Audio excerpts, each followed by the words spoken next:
kita mulai untuk sesi yang ketiga, ya.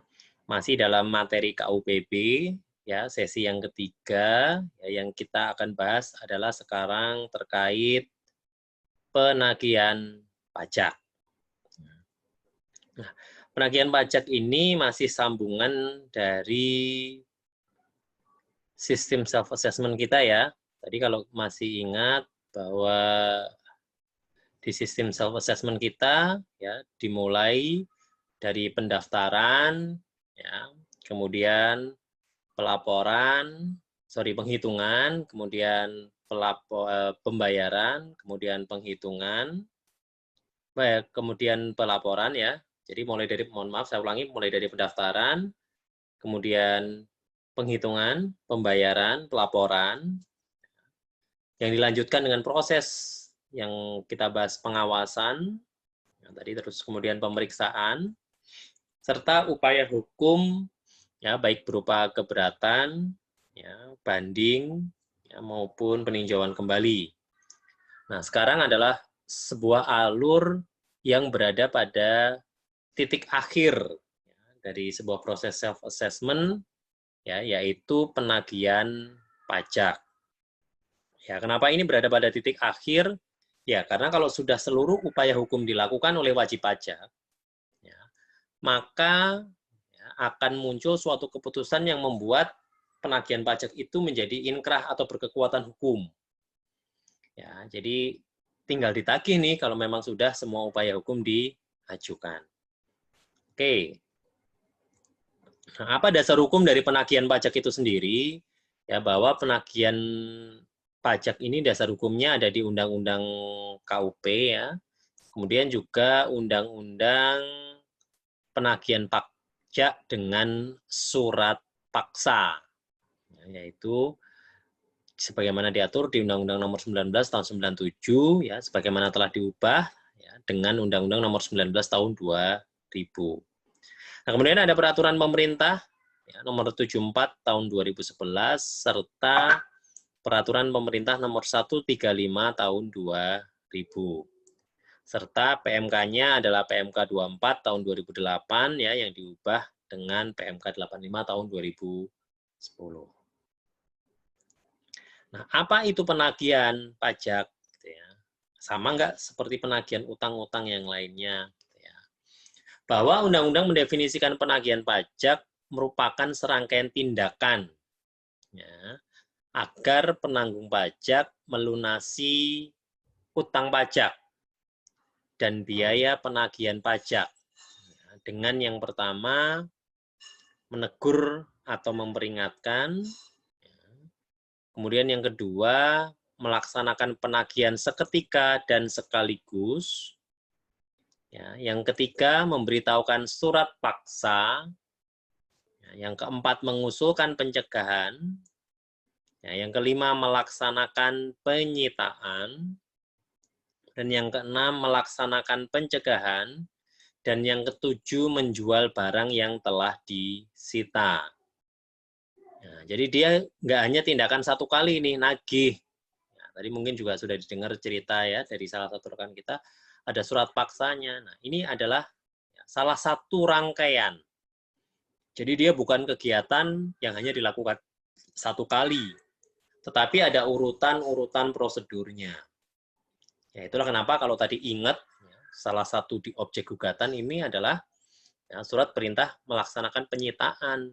Ya, itu boleh digugat kalau memang ini nanti tindakan penagihannya tidak prosedural. Ya, oke. Nah, kemudian sebelum kita masuk ke berikutnya, bahwa selain ini adalah urutan kegiatan, ya, kegiatan penagihan pajak ini dimaksudkan apa? Yaitu agar penanggung pajak melunasi utang pajak. Ya, jadi, nah, kemudian nanti kita harus bertanya lagi, siapa itu penanggung pajak? Sekaligus apa itu utang pajak? Jadi apa nanti yang ditagih dan kepada siapa dia ditagih? Ini ada definisinya. Nah, terkait siapa penanggung pajak sudah didefinisikan bahwa penanggung jawab pajak adalah orang pribadi atau badan yang bertanggung jawab atas pembayaran pajak, ya, termasuk wakil ya, yang menjalankan hak dan memenuhi kewajiban wajib pajak sesuai dengan ketentuan perundang-undangan perpajakan. Nah, jadi di sini bisa orang pribadi, bisa badan, ya, termasuk wakil. Nah, ini yang harus diperhatikan oleh rekan-rekan semuanya. Ya, wakil wajib pajak itu kan tadi seperti diatur di pasal 32 Undang-Undang KUP, ya, bahwa wakil wajib pajak ini ya, salah satunya adalah ya, Board of Director atau BOD. Ya, jadi ya beberapa case gitu ya sempat bahwa ya kadang ini ditagihkan kepada ya cleaning service-nya ya, atau office boy-nya. Kenapa? Ya, mereka namanya dipakai. Ya. Ya, jadi kita harus hati-hati nih. Kalau suatu waktu kemudian ditawari kamu jadi direkturnya ini ya, gitu ya. Kalau memang kita tidak punya kuasa atau tidak menjalankan perusahaan itu, menurut saya ya mending nggak diambil. Karena kalau ada apa-apanya, gitu ya, terlebih lagi masalah pajak, itu ya tanggung rentengnya bisa sampai wakilnya. Ya, dan nggak sedikit juga yang dipenjara sebenarnya bukan pemiliknya, tetapi wakilnya. Ya, jadi jangan bangga kalau ditunjuk dan mau-mau aja gitu ya atas sesuatu yang memang tidak kita lakukan. Oke, ini penanggung pajak. Ini latar belakangnya rekan-rekan sekalian bahwa ya di sini ada self assessment. Ya, kita mulai dari sini, di mana ya, WP diberikan keleluasaan atau wewenang untuk menjalankan kewajiban perpajakan sesuai dengan ketentuan peraturan perpajakan. Ingat, walaupun menghitung sendiri, membayar sendiri, melapor sendiri, tetapi harus sesuai dengan ketentuan peraturan perpajakan. Nah, kemudian, ya, seperti tadi, sistem self-assessment ini akan diawasi oleh DJP. Ya, nah, DJP berhak melakukan pemeriksaan ya, dan akan menerbitkan ketetapan pajak, baik yang berupa STP maupun SKP. Ya. Kemudian nilai pajak yang ada di dalam STP maupun SKP tadi normalnya adalah harus dibayar ya, paling lama 1 bulan sejak diterbitkannya. Ya. Nah, apabila melewati batas waktu, maka dia akan, maksudnya melewati batas waktu itu tidak dibayar atau kurang dibayar, maka akan dilakukan upaya penagihan pajak. Dan sesuai dengan sifat pajak yang pelaksanaannya bisa dipaksakan sampai dipaksakan, gitu ya, maka penagihannya ini ya bisa berakhir pada penyitaan atau pelelangan. Nah, ingat, jadi di sini penagihan itu bisa sampai barangnya disita, kemudian juga bisa dilelang. Nah, kalau kita sudah tahu apa itu utang pajak, mohon maaf, penanggung pajak, maka ya, ini kan yang ditagih utang pajak nih. Kemudian apa itu yang disebut dengan utang pajak?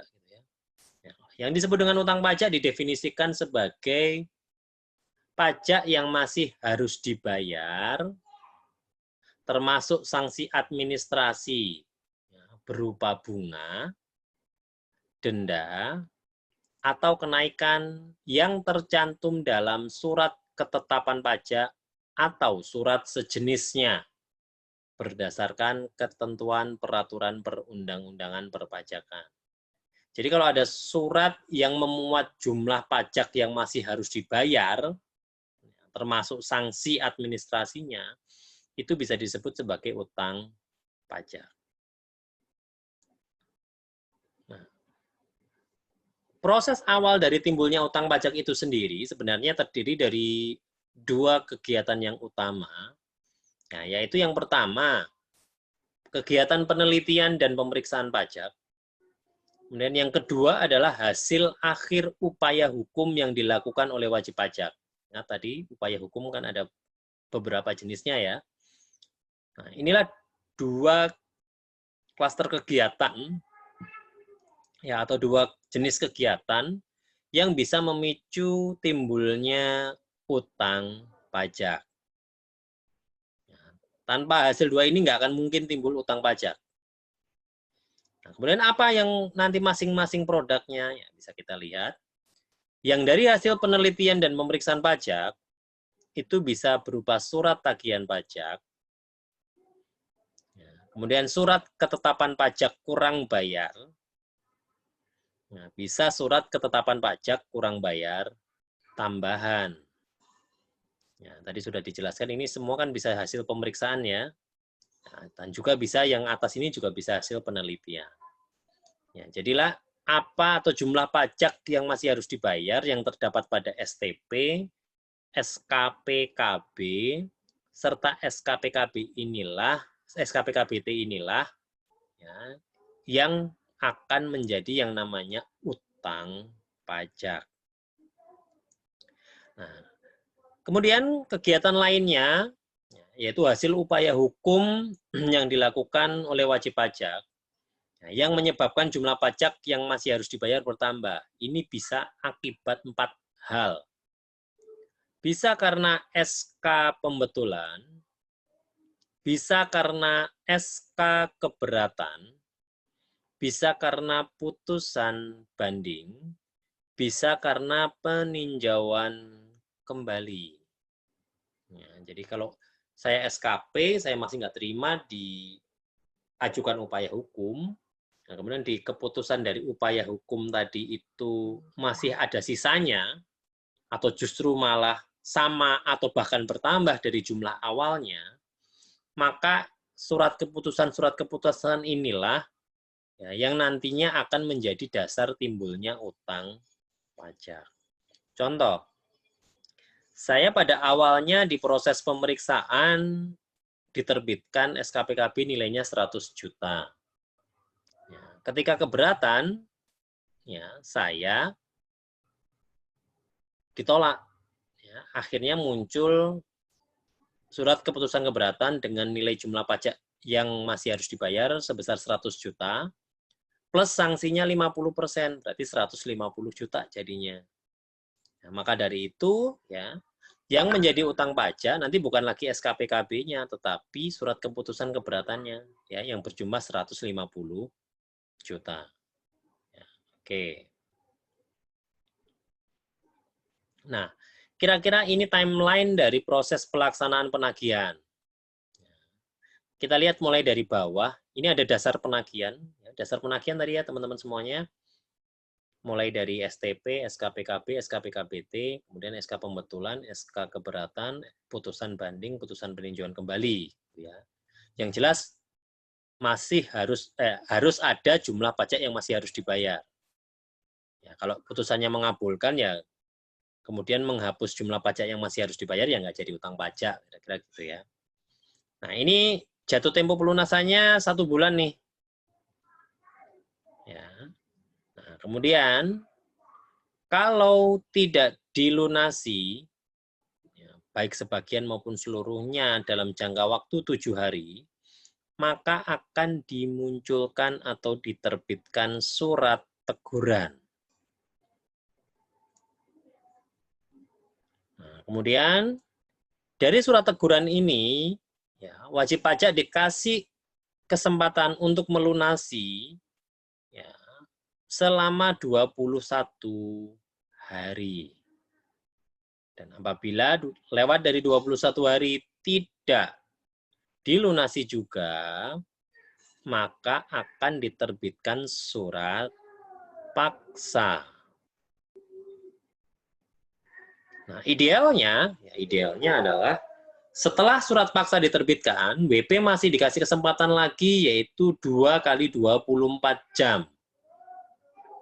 Nah, yaitu diterbitkan surat perintah melaksanakan penyitaan. Ya. Nah, dari SPMP ini, WP dikasih kesempatan lagi 14 hari. Kalau ternyata nggak bergeming juga, ya, diumumkan barangnya untuk dilelang. Nah, sebenarnya pada titik ini juga WP masih diberi kesempatan lagi 14 hari ya untuk ya benar-benar dilaksanakan lelang. Nah, sekali lagi bahwa ini adalah jangka waktu ideal.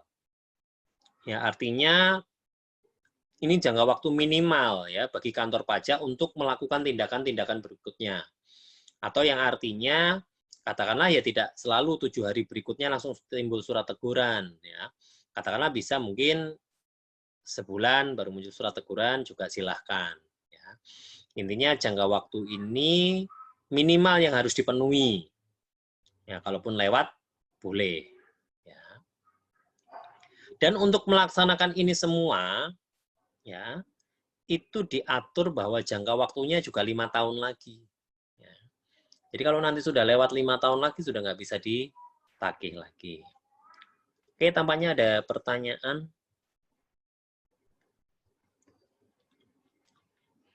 Nah, kemudian, ini ada kalau pertanyaan, ya, untuk denda pajak yang timbul setelah surat paksa, itu maksimal bisa diangsur berapa kali, gitu ya. Nah, sebenarnya kalau kita nurut aturan undang-undang ya Bu, bahwa yang bisa diberikan penundaan atau pengangsuran itu adalah jumlah yang belum jatuh tempo nih Bu. Jadi kalau dari terbitnya dari sini itu belum jatuh tempo. Dia di sini itu bisa minta penundaan atau angsuran. Tetapi kalau sebenarnya sudah lewat, apalagi sudah pada titik ini, ya sebenarnya sudah tidak diperkenankan lagi menunda atau mengangsur pembayaran pajak. Ya, yang artinya sebenarnya kalaupun kita dikasih keringanan oleh kantor pajak, itu artinya keringanan yang bersifat gentle agreement. Ya, artinya sebenarnya ya sudah nggak boleh dikasih lagi, cuman karena memang mempertimbangkan kondisi likuiditas wajib pajak, maka ya diperlukan langkah ya untuk memperingan beban wajib pajak. Nah ini nanti berarti keputusannya adalah tergantung dari masing-masing KPP-nya Bu, masing-masing kantor pajaknya, karena itu sudah ranah kebijakan, bukan lagi ranah peraturan. Ya, kalau ranah peraturannya sudah pada sampai titik ini, ya tinggal disita, tinggal diumumkan lelang atau dilelang. Nah, tetapi ya kalau masih belum jatuh tempo, kalau kita diberikan persetujuan angsuran atau penundaan, itu paling lama adalah 1 tahun, Bu. Ya, dan besarnya adalah sama setiap bulan, nggak boleh beda. Itu kalau yang sesuai based on aturan ya. Ya. Tapi kalau sebenarnya di sini ini sudah levelnya pada level kebijakan ya, sehingga ya menurut saya sebisa mungkin ditunaikan ya. Karena kalau orang sudah dikasih kebaikan biasanya ngasih kebaikan, kalau nggak ditunaikan nanti dijalankan ini nanti kita yang repot sendiri, kira-kira gitu ya. Oke. Iya. Oke. Baik, terima kasih Pak. Oke, sama-sama. Nah, berikutnya, nah ini adalah jatuh tempo. Ya, tadi yang sudah saya jelaskan bahwa untuk bisa menjadi utang pajak, dia harus jatuh tempo dulu. Ya, yang mana ya jatuh temponya untuk WP itu adalah 1 bulan sejak diterbitkannya SKP. Ada pengecualian bagi WP usaha kecil dan daerah tertentu. Nah, ini harus ada penetapannya, harus ada SK-nya. Nggak boleh saya klaim diri saya WP kecil daerah tertentu. Ini jatuh temponya bisa jadi 2 bulan. Ya, itu sejak terbit SKP. Nah, apabila ini tidak lunas, maka tadi 7 hari berikutnya akan dimunculkan surat teguran. Nah, kira-kira ini ya, saya akan coba elaborasi lagi ya, masalah jatuh tempo. Ya, karena kan tadi kan gini Pak, bahwa WP masih punya hak untuk mengajukan upaya hukum.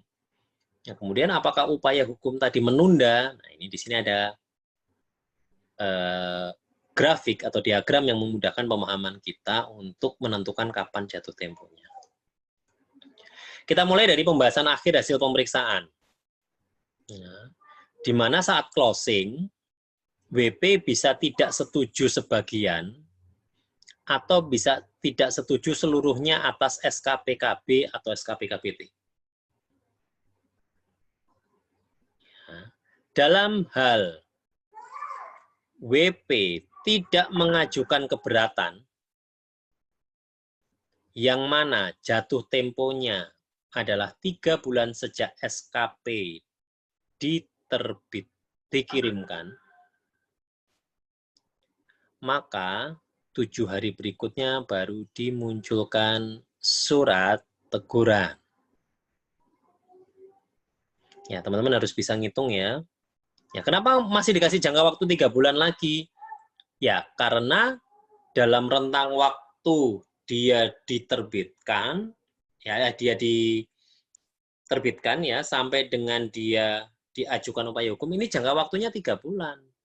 Dan kantor pajak tidak akan bisa menerka-nerka apakah ini diajukan keberatan atau tidak. Nah, maka dari itu biasanya kantor pajak akan memilih tanggal yang paling aman. Ya, ditunggu dulu 3 bulannya. Ya, kalau 3 bulan sudah tidak mengajukan upaya keberatan, maka 7 hari berikutnya itu baru diterbitkan surat teguran. Kira-kira gitu. Walaupun aturan undang-undang sebenarnya sudah cukup hanya 1 bulan sejak diterbitkan. Nah, kemudian klausul yang kedua, dia tidak mengajukan banding. Tapi kalau artinya dia tidak mengajukan banding, dia sudah mengajukan keberatan. Yang mana jatuh tempo pengajuannya adalah 3 bulan sejak SK keberatan dikirimkan. Ya, kalau dia hanya keberatan, kemudian sudah muncul SK, ditunggu nih sama KPP 3 bulan lagi. Ya sama seperti case yang pertama, karena WP masih dimungkinkan mengajukan banding pada interval waktu 3 bulan tadi. Ya, kalau ternyata sampai hari terakhir dia tidak mengajukan banding, ya, 7 hari berikutnya akan muncul surat teguran. Nah, kemudian WP mengajukan banding atas keputusan keberatan. Nah, ini kapan dia akan diterbitkan surat teguran? Ya, dalam hal WP mengajukan banding atas keputusan keberatan, maka 1 bulan sejak putusan banding diterbitkan, 7 hari berikutnya baru kantor pajak akan menerbitkan surat teguran. Ya, kemudian klausul yang terakhir, ya, dalam hal WP mencabut pengajuan keberatan, ya, setelah jatuh tempo tanggal pelunasan kan tadi sebulan ya, dan ini dilakukan sebelum tanggal dikirimkannya SPUH, maka 7 hari sejak tanggal pencabutannya itu akan diterbitkan surat teguran. Nah, jadi itu tadi ya, defaultnya adalah jatuh tempo 1 bulan, 7 hari berikutnya dari 1 bulan itu kemudian diterbitkan surat teguran, tapi untuk case-case tertentu, yaitu jumlah yang tidak disetujui dalam pembahasan akhir, ya bisa sebagian, bisa seluruhnya, ini jatuh temponya akan menjadi berbeda-beda. Artinya utang pajaknya akan menjadi berbeda-beda. Oke. Ini penting sekali untuk mengidentifikasi kapan SKP atau SKP KBT ini menjadi utang pajak. Ya, sekali lagi ini hanya berlaku untuk jumlah yang tidak kita setujui saat closing ya. Kalau kita setuju seluruhnya, ya dia ikut yang ini 1 bulan, 7 hari dari sejak 1 bulan diterbitkan, dia langsung bisa diterbitkan surat teguran. Orang kita setuju, ya berarti harus dibayar dalam jangka waktu 1 bulan. Terus pertanyaannya, enak nggak setuju dong Pak? Bisa tertangguh 3 bulan, bahkan 12 plus 3 bulan, atau bahkan ini 12 plus 12 plus 1 bulan. Ya jangan senang dulu, gitu ya. Karena setiap tindakan akan mengandung atau menimbulkan konsekuensi. Ya, semakin lama kita lunasi utang pajak tadi, itu kan ada bunganya ya, bunga penagihan. Ya, sebagaimana kalau kemarin di KUP harusnya dijelaskan di KUPA di pasal 19 ayat 1, 2% per bulan. Ya. Nah, 2% per bulan ingat. Jadi semakin panjang kita melunasi itu 2% per bulan. Bayangin 2% per bulan itu kan ya banyak gitu ya. Nggak ada orang invest hasilnya 2% per bulan, kira-kira nggak ada ya. Kecuali kalau yang high risk ya. Kalau yang normal-normal aja saya pikir nggak ada yang bisa ngasih return 2% per bulan ya. Jadi kalau kita tidak bayar sangat rugi sekali ya. Ya lebih baik pinjem bank kali ya. Kalau pinjem bank kan paling rate-nya 12-11% kalau kita bisa nego gitu ya. Kalau ini 2% per bulan, kalau setahun ya 24%, 2 tahun ya 48% kan kira-kira gitu. Oke, balik lagi. Nah, kita bahas satu persatu prosedurnya. Surat teguran. Nah, surat teguran ini fungsinya adalah untuk menegur ya atau memperingatkan kepada WP ya, agar melunasi utang pajaknya. Jadi, hei kamu WP, kamu di tanggal sekian, kamu masih punya utang pajak nilai sekian, tolong dilunasi. Ya, bentuknya pun bisa macam-macam, bisa surat teguran, bisa surat peringatan, atau surat lain yang sejenis. Yang pokoknya intinya ngasih tahu WP kamu masih punya tunggakan yang belum dilunasi. Nah, kemudian penyampaiannya sendiri bisa secara langsung, bisa melalui pos, atau bisa melalui perusahaan jasa ekspedisi atau jasa kurir dengan bukti pengiriman surat. Jadi tidak harus dibacakan ya, kalau surat teguran itu boleh langsung pos atau ekspedisi atau jasa kurir dengan bukti pengiriman surat. Nah, berikutnya. Tahapan berikutnya kalau sudah surat teguran ya, di sini kan surat paksa. Nah, surat paksa sendiri memuat ya, nama dan nama WP sekaligus penanggung pajaknya. Bayangin, penanggung pajaknya disebut di sana. Kemudian juga memuat dasar penagihannya. Apakah karena SKPKB, SKPKBT, putusan pembetulan, surat keputusan keberatan, ataukah putusan banding, ataukah putusan peninjauan kembali. Ya. Kemudian juga memuat besarnya utang pajak, jumlah utangmu sekian. Sekaligus memuat perintah untuk membayar. Beda dengan surat teguran yang hanya mengingatkan, ini perintah untuk membayar.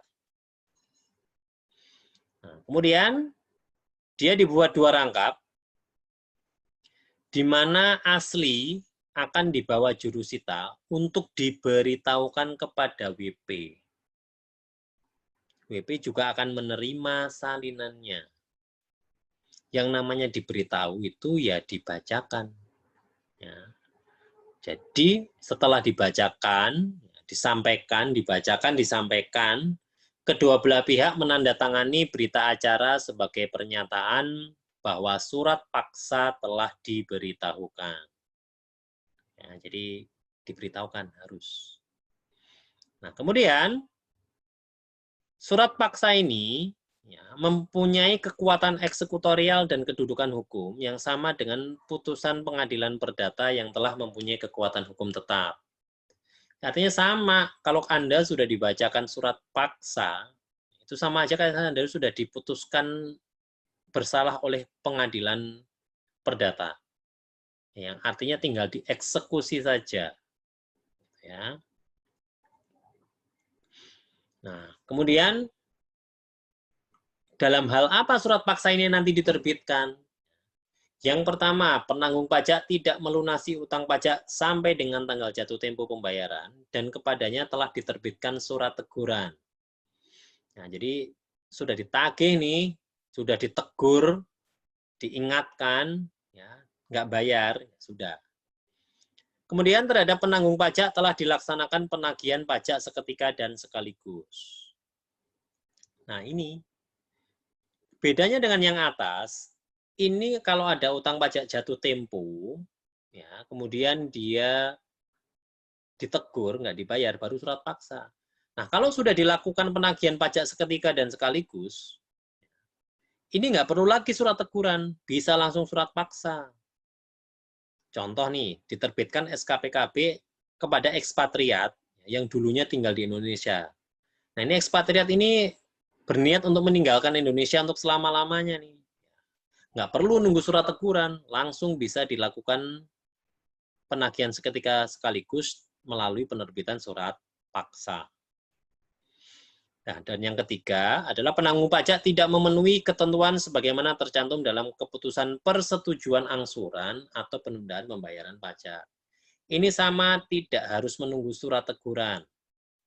Ya, dalam ini 1 bulan sebelum jatuh tempo ini, saya ngajukan nih penundaan atau angsuran. Oke, disepakati, bayar sekian rupiah setiap bulannya.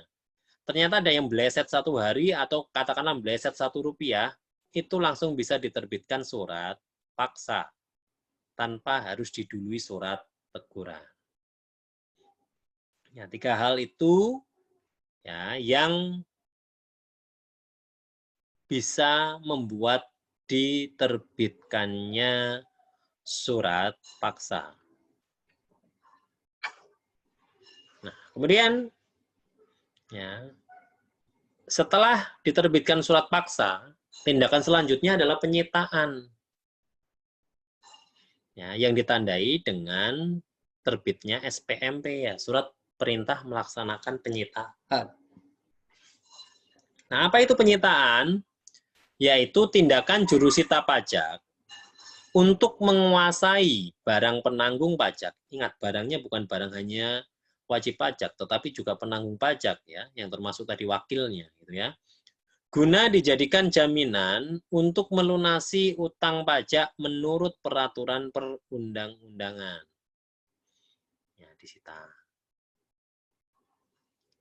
Kemudian ini timeline-nya ya, tadi sudah kita bahas bahwa penyitaan dilakukan berdasarkan SPMP ya, jika ya, penanggung pajak tidak melunasi utang pajak setelah lewat 2 kali 24 jam sejak surat paksa diberitahukan. Ingat, surat paksa hanya punya 2 hari. Ya, kemudian ya, diberitahukan oleh juru sita pajak dengan 2 orang saksi. Dan penyitaan tetap dapat dilakukan meskipun penanggung pajak tidak hadir, ya, asalkan salah seorang saksi ya, berasal dari Pemda. Dan berita acara pelaksanaan sita ditandatangani baik oleh penanggung pajak maupun saksi-saksinya. Nah, ini nggak perlu saya bahas, yang penting tahu urutannya. Gitu ya. Nah, kemudian apa yang bisa disita? Ya, atau apa objek penyitaan? Ya, objek penyitaan itu bisa dari orang pribadinya atau bisa badannya. Salah satu yang paling terkenal adalah penyitaan kekayaan penanggung pajak di bank. Atau kata lainnya ini adalah pemblokiran. Ya, pemblokiran atas apa? Banyak hal. Ya, deposito berjangka, tabungan, ya, saldo rekening koran, giro, atau bentuk lainnya yang dipersamakan. Nah, jadi diblokir, namanya diblokir itu bisa masuk tapi nggak bisa dipakai. Ya. Dan ini menjadi semakin mudah ya bagi Direktorat Jenderal Pajak sejak adanya Undang-Undang Keterbukaan Informasi. Ya, jadi buka rekening itu sekarang sifatnya mandatori ya bagi bank ya kepada DJP yang melalui sistem yang ada di BI dan OJK. Jadi suatu saat kantor pajak pasti bisa melihat WP ini atau penanggung pajak ini punya rekening di mana saja dan berapa nilainya. Ya, sehingga tidak seperti dulu, kalau dulu itu sebar jaring, jadi setiap bank disurati. Nah, kalau sekarang dengan adanya data itu dengan mudah sekali langsung dilakukan pemblokiran. Oke, kemudian lelang. Ya. Apa yang dimaksud dengan lelang? Ya, lelang adalah setiap penjualan barang di muka umum ya, dengan cara penawaran harga secara lisan dan atau tertulis melalui usaha pengumpulan peminat atau calon pembeli ya, sama kayak auction atau lelang biasanya ya. Dan pengumuman lelang paling singkat dilaksanakan 14 hari setelah pelaksanaan penyitaan. Dan pelaksanaannya sendiri juga paling singkat dilaksanakan 14 hari setelah pengumuman lelang. Nah, ini sekali lagi paling singkat ya, paling singkat itu ya minimal ya yang harus dipenuhi KPP, maksimalnya nggak ada. Nah, sepanjang masih dalam durasi 5 tahun secara keseluruhan. Adapun lelang, ya itu bisa dilaksanakan, bisa tidak. Ya, dia akan tetap dilaksanakan, ya, walaupun WP mengajukan keberatan dan belum memperoleh keputusan keberatan. Ya, ini hanya sebatas pada jumlah yang disetujui. Jadi dari SKP 100 juta, saya setuju 30 juta, ya, kemudian tapi 30 jutanya ini belum saya bayar, ya, dia bisa ditagih dulu. Ya, sedangkan sisanya yang 70 juta masih keberatan, itu masih belum bisa ditagih. Nunggu nanti ada SK-nya. Ya, dan ini juga pelaksanaan lelang tetap dapat dilaksanakan ya, tanpa dihadiri oleh penanggung pajak. Ya. Oke. Tapi lelang tidak dilaksanakan dalam hal penanggung pajak melunasi utang pajaknya. Ya, atau ada putusan pengadilan negeri, ya, ini terkait dengan gugatan atas objek lelangnya. Jadi misalkan ada barang konsinyasi yang ikut dilelang, gitu ya. Nah itu kan bukan barangnya WP. Ya ini bisa diklaim, ini bukan barangnya dia, itu barang saya. Nah, itu bisa diklaim dan kalau ada putusan pengadilan negerinya, dia nggak jadi dilelang. Nah, kemudian ada putusan pengadilan pajak. Ya, jadi tadi digugat nih salah satu pelaksanaannya, gitu ya. Kok nggak ada surat paksanya nih, gitu ya? Ya itu bisa digugat, ya. Ya, digugat itu bukan berarti menggugurkan utang pajaknya ya. Ya, hanya memperpanjang nafasnya WP. Artinya KPP akan melakukan tindakan diulang lagi, mulai dari surat paksa lagi.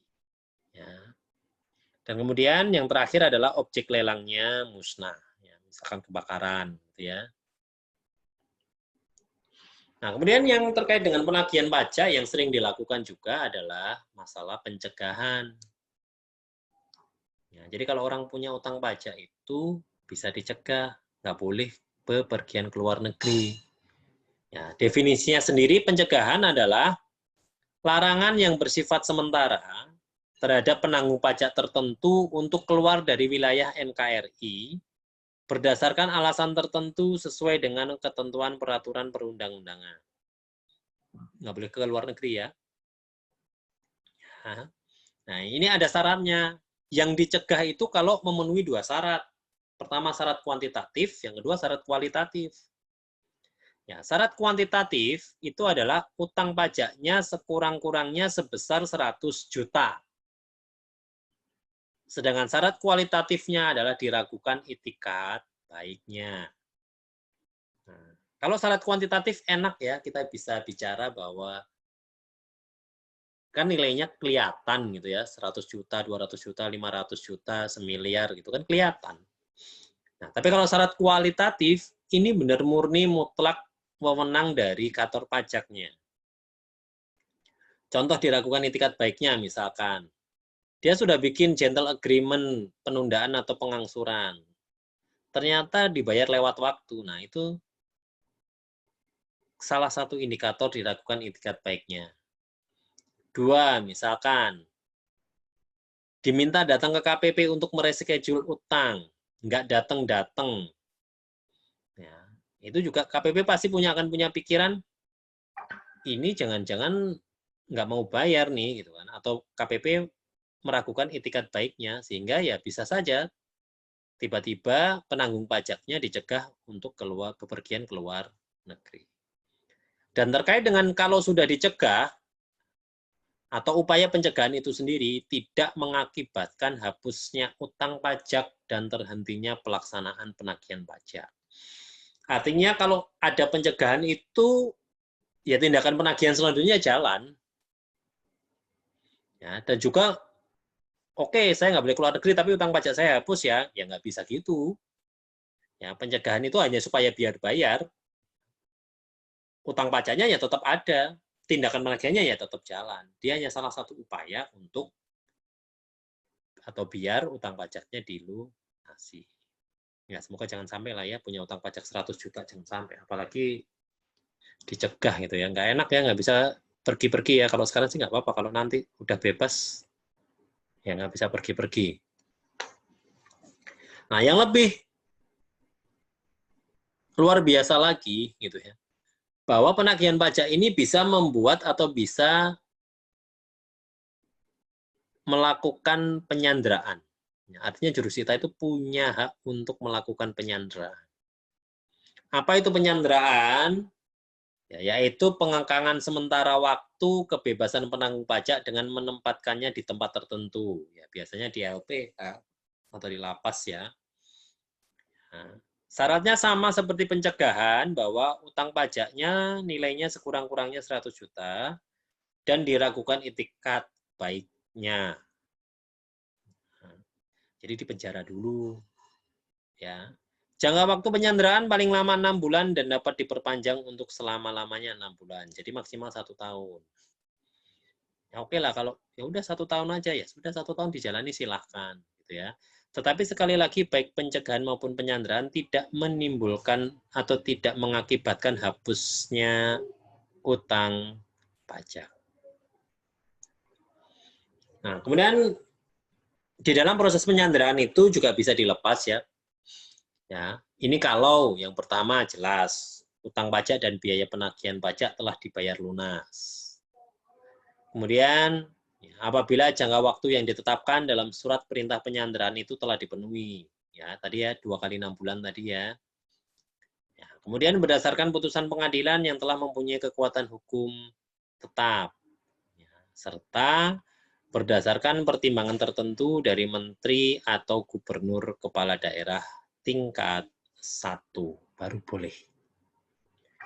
Kalau di luar itu tidak boleh. Oh ya, ini ada pertanyaan ya tadi saya lupa. Sebentar.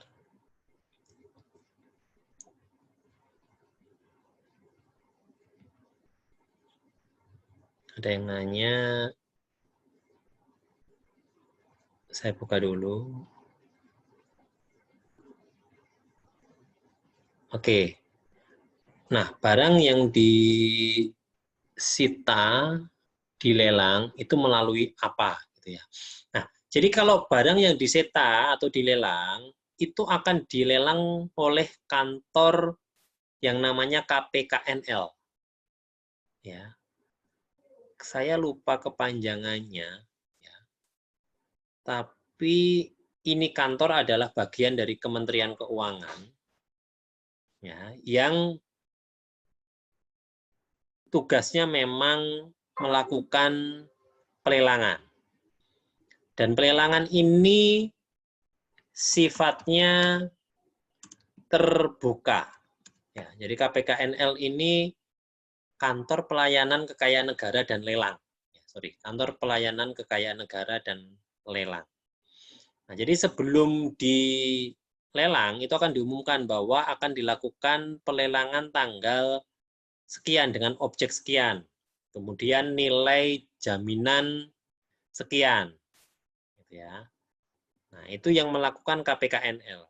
Dan pasti pengumumannya minimal akan ditempel di KPKNL sekaligus di depan kantor pajak di mana WP itu terdaftar. Gitu ya Pak atau Ibu terkait dilelang melalui apa. Dan mungkin kalau sekarang barangkali KPKNL sudah mulai punya website kali Pak, punya jenis barang yang mau disita, kapan dan di mananya, serta uang jaminannya berapa itu mungkin ada. Ya, kayaknya mereka punya yang namanya e-auction atau pelelangan elektronik, e-auction. Oke. Ini ada yang tanya lagi, ada UMKM. Ya. Ada salah transfer uang proyek ke UMKM. Oke. Tahun 2016 UMKM ditetapkan sebagai PKP. Ya, kemudian di kantor pajak baru mempermasalahkan di tahun 2020. Oke, apakah kantor pajak memberikan surat paksa sampai menyita? Ya, jadi gini ya, ini Mbak atau Ibu ya, bahwa tadi ya, surat paksa atau penyitaan ini adalah bagian dari penagihan pajak. Nah, penagihan pajak itu baru muncul kalau ada utang pajak. Ya, kalau utang pajak belum muncul, ya, maka kan nggak akan ada tindakan penagihan ya. Nah, utang pajak itu apa sih? Ya, jumlah yang masih harus dibayar yang ada pada tadi SKPKB, SKPKBT, kemudian STP, ya, surat keputusan pembetulan, surat keputusan keberatan, putusan banding dan putusan peninjauan kembali. Hanya 8 tadi. Nah, kalau tadi si UMKM itu belum ada salah satu di antara 8 tadi, ya maka nggak akan dilakukan tindakan penagihan ya, berupa apapun, baik surat paksa, penyitaan. Ya. Nah, tetapi nanti kalau ternyata ya kemudian dilakukan pemeriksaan atas UMKM ini dan kemudian muncul produk hukum yang tadi dan kemudian tidak dilunasi, ya baru tindakan penyitaan atau surat paksa tadi bisa dilakukan. Kira-kira seperti itu. Jadi harus nunggu ada produknya dulu, Bu. Jadi nggak serta-merta kalau belum melunasi, belum memenuhi kewajiban langsung ditagih. Nggak. Cuman ya harus nunggu dulu ada produknya. Tapi, Gitu. Pak, maaf, Pak. Iya. Tapi itu uang yang masuk ke rekening koran itu kan berasal dari uang proyek, Pak. Nah, kita ikut proyek ini kan sudah dipotong langsung sama pajak. Nah, yang dipermasalahinnya itu uang yang masuk ke rekening koran UMKM ini, Pak. Jadi makanya dia langsung ditetapkan sebagai PKP gitu. Iya. Jadi dia yang sekarang yang dipermasalahinnya itu UMKM ini kena denda sama dia nggak memungut PPN, tapi yang dipermasalahkan, tapi dia baru mempermasalahkannya tuh di tahun 2020 Pak gitu. Ya. Itu gimana ya Pak? Ya. Gini ya, pajak itu ditagih paling lama berapa tahun, Mbak? Ini siapa? Siska ya? Iya. Berapa lama bisa ditagih? Kurang tahu Pak. Tuh. Tadi sudah jelasin berapa tadi daluarsanya? 5 tahun. 5 tahun. Ya. Artinya kalau 2016 masih bisa ditagih sampai 2021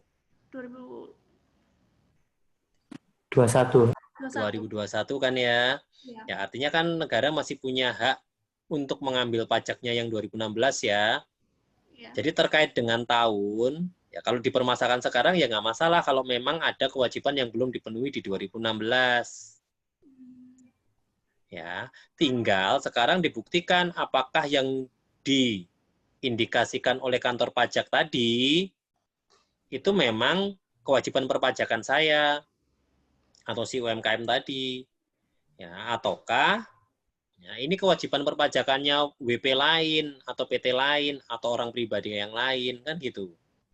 Yang pertama yang harus dilakukan adalah dibuktikan nih, benar nggak nih tuduhannya kantor pajak tadi. Ya, direspon, dikonsultasikan, dibawa buktinya. Misalkan itu salah transfer aja, gitu ya. Nah, kemudian masalah PKP itu juga sama. PKP itu hanya wajib bagi WP yang omsetnya sudah lewat 4,8. Benar nggak omsetnya si UMKM ini sudah lewat 4,8? Ya, kalau nggak benar, ya itu tadi yang dijelaskan uang masuk itu tadi sebagai apa kan gitu. Dan kemudian ini bagian pajaknya untuk siapa, pajaknya sudah dibayar oleh siapa, ya, itu harus dibuktikan dulu. Ya. Dan kemudian nanti baru kalau biasanya deadlock di sana, artinya KPP tetap kekeh pada pendapatnya sendiri, kemudian WP juga tetap kekeh pada pendapatnya sendiri, ini bisa bergeser ke proses pemeriksaan. Baru itu nanti diuji lagi, ya. Dan si UMKM tadi, ya, juga akan diberi kesempatan untuk membela diri, artinya diberi kesempatan untuk ngasih dokumen yang sesuai dengan apa yang diyakini oleh UMKM tadi. Ya, baru proses pemeriksaan jalan, baru akan diterbitkan produk hukum tadi. Ya, nah, produk hukum tadi, ya, itu bisa sesuai keinginan si UMKM tadi, bisa nggak sesuai dengan keinginan UMKM tadi. Ya, kalau sesuai, misalkan diterbitkan surat ketetapan pajak nihil, ya nggak ada timbul utang pajak, nggak akan ada penagihan. Tetapi ternyata kalau timbul SKPKB, ya, itu akan ada utang pajak. Dan itu juga masih panjang lagi urut-urutannya kan. Kalau diperiksa, saya boleh mengajukan upaya hukum enggak? Ya, sampai upaya hukum terakhir kalau memang mau dilakukan ya monggo. Ya, sepanjang kita yakin kita benar, enggak, nanti tinggal tunggu keputusannya. Nah, kalau keputusannya tadi menyatakan bahwa memang itu beneran harus dipungut PPN-nya, ya sudah, mau nggak mau, nanti baru dilakukan tindakan penagihan pajak. Jadi pada intinya ini prosesnya baru awal, Mbak, baru pada tahap pengawasan ya, sehingga belum sampai tahap penagihan. Ingat tadi timeline dari self-assessment kan setelah pengawasan baru pemeriksaan, baru upaya hukum, baru penagihan. Jadi penagihan itu tidak serta-merta pengawasan langsung ditagih, ya enggak. Dihimbau dulu, bayar roh. Istilahnya kan gitu, bayar aja dulu, bayar dulu dong ininya. Tapi kalau nggak mau ya haknya WP. Ya, tapi KPP juga punya hak, dia meriksa. Nah, nanti diperiksa baru ditentukan itu benar atau salahnya. Kira-kira gitu, Mbak Siska. Iya, Pak. Terima kasih, Pak. Oke, ada satu pertanyaan lagi. Ya, penanggung pajak meninggal COVID gitu ya. Ya, jadi penanggung pajak, Bu, penanggung pajak ini, ya, kalau meninggal itu memang bergeser ke ahli warisnya. Ya.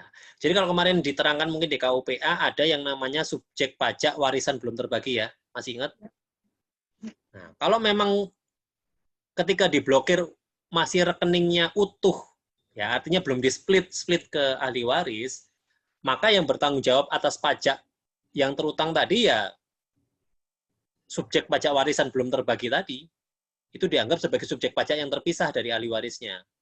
Tetapi katakanlah sudah terbagi habis, dan kemudian diketahui aliran ini ke ahli warisnya, maka utang pajak tadi bisa ditagihkan sampai ke ahli warisnya.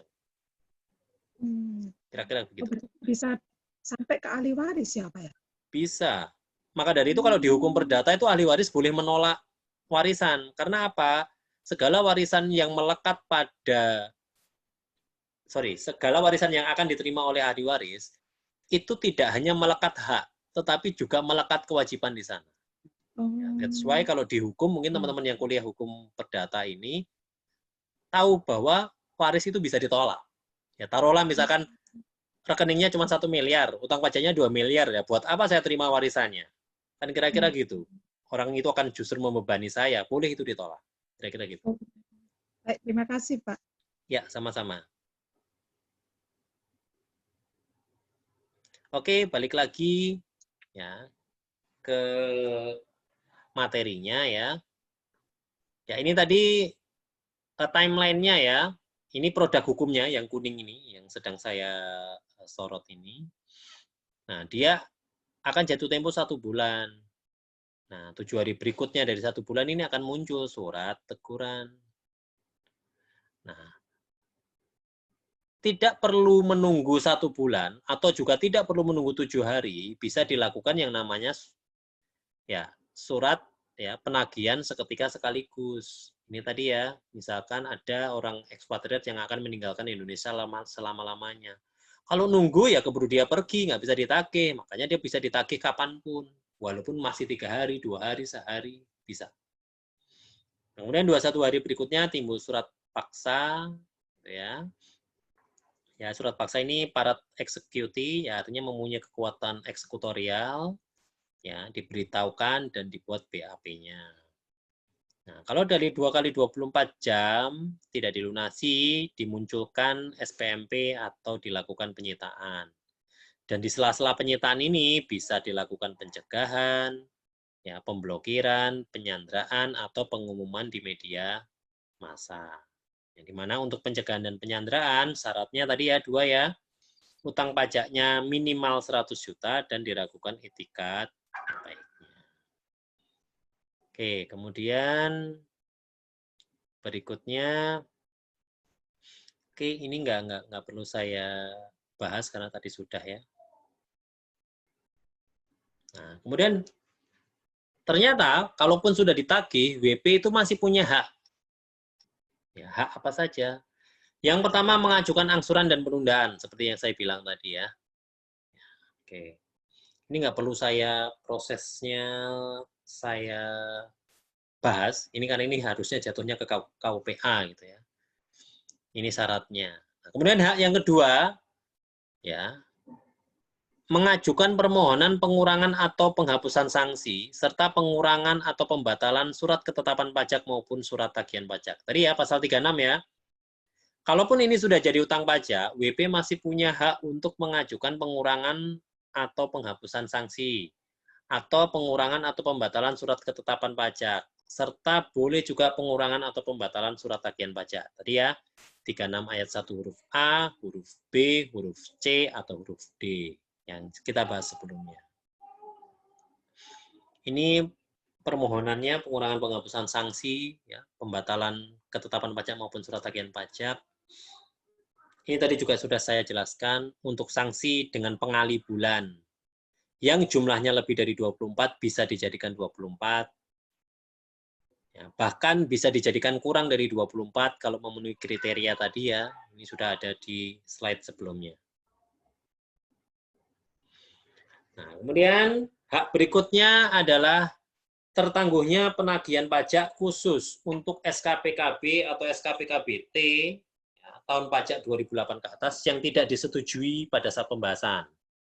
Ingat, yang tidak disetujui pada saat pembahasan tadi sudah saya munculkan ya bagaimana menghitung jatuh temponya ya, yang dimulai dari kalau dia tidak mengajukan keberatan, kemudian mengajukan keberatan tapi tidak mengajukan banding, kemudian kalau mengajukan banding bagaimana, kemudian kalau mencabut keberatan ataupun bandingnya seperti apa sudah saya jelaskan tadi di slide yang jatuh tempo banyak tadi.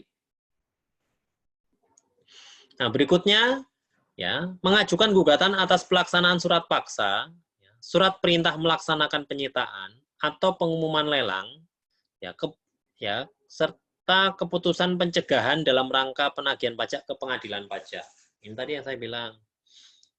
Di gugatan tadi juga sudah saya jelaskan, ada objek-objek tindakan penagihan yang bisa digugat. Yang misalkan tidak sesuai prosedur. Ya, atau misalkan utang pajak saya sudah nggak sampai 100 juta kok dicegah, ini saya boleh gugat, silahkan. Atau misalkan surat paksa saya, kok nggak ada surat paksa tiba-tiba disita, ya boleh digugat. Tapi sekali lagi, gugatan ini tidak menyebabkan, kalaupun WP menang, tidak menyebabkan utang pajaknya hilang ya. Cuman nanti mungkin bisa memberikan ya jeda, ya, artinya memberikan nafas untuk WP untuk bisa melunasi pajaknya lebih mundur lagi, kira-kira gitu aja. Nah, kemudian kalau terkait penyanderaan itu boleh digugat ke pengadilan negeri, bukan pengadilan pajak. Ingat, kalau yang nomor 4 ini ke pengadilan pajak, sedangkan yang ini ke pengadilan negeri. Serta mengajukan sanggahan atas objek sita. Ini juga bisa dilakukan. Ya. Jadi tadi ya, barang konsinyasi, itu bukan barangnya dia, Pak, ini barangnya saya. Kita sanggah, boleh. Masa barangnya saya mau disita buat jadi utang pajaknya dia. Ya.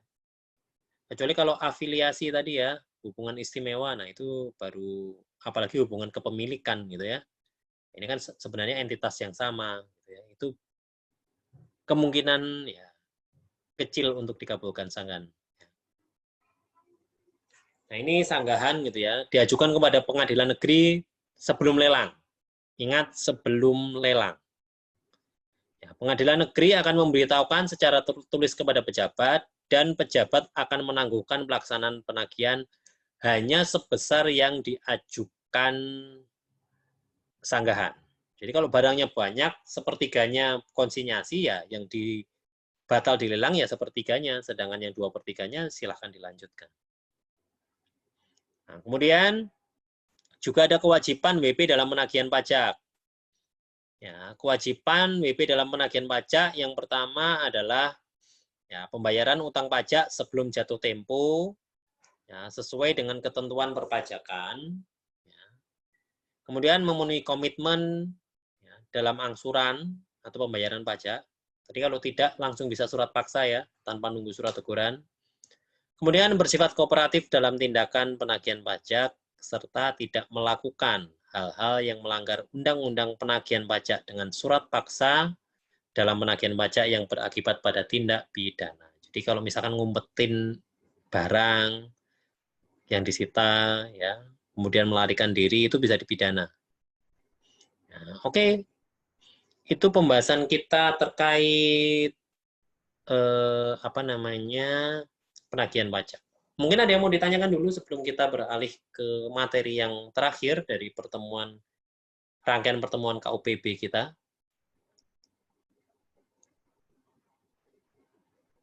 Silakan kalau ada yang mau ditanyakan terlebih dulu.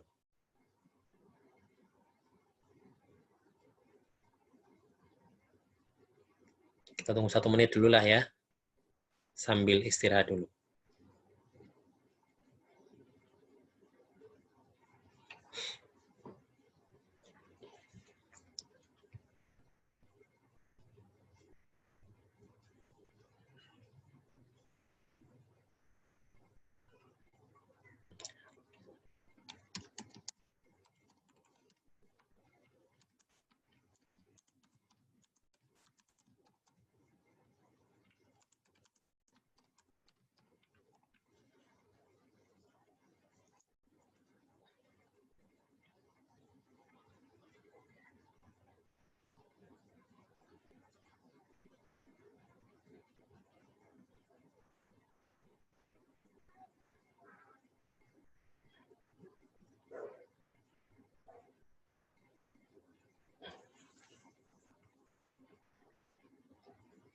Oke, karena sudah tidak ada yang tidak ada yang mau ditanyakan, kita lanjut ke materi yang terakhir ya, rekan-rekan sekalian.